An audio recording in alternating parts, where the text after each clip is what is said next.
Castro, el juez de partida, esperando el mejor momento,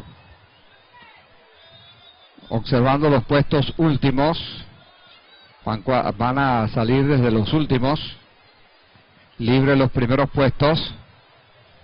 Atentos todos a la salida. Se dio la partida en la tercera válida para el juego de 5 y 6. Ligero retraso para Mr. Luciano y también para Gran Cacao. Viene rápidamente Santiago Frank, el del San Antón, a sacar 2 cuerpos de ventaja. Canta Claro corre en el segundo. Se mueve bien Mr. Luciano, se ha recuperado. Mr. Luciano pasa al segundo.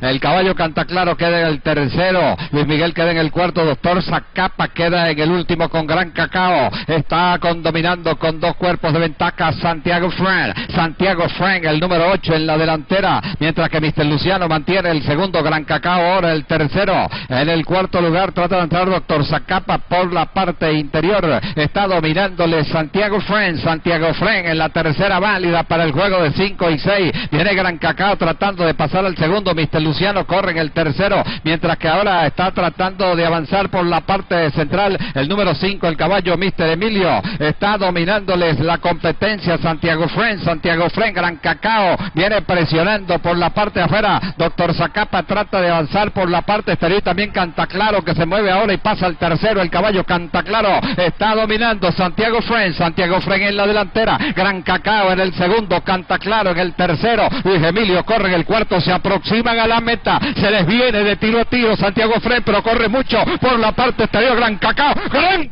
por fuera, Gran Cacao pasó y ¡en raya! El caballo Gran Cacao. El segundo puesto para Santiago Frank.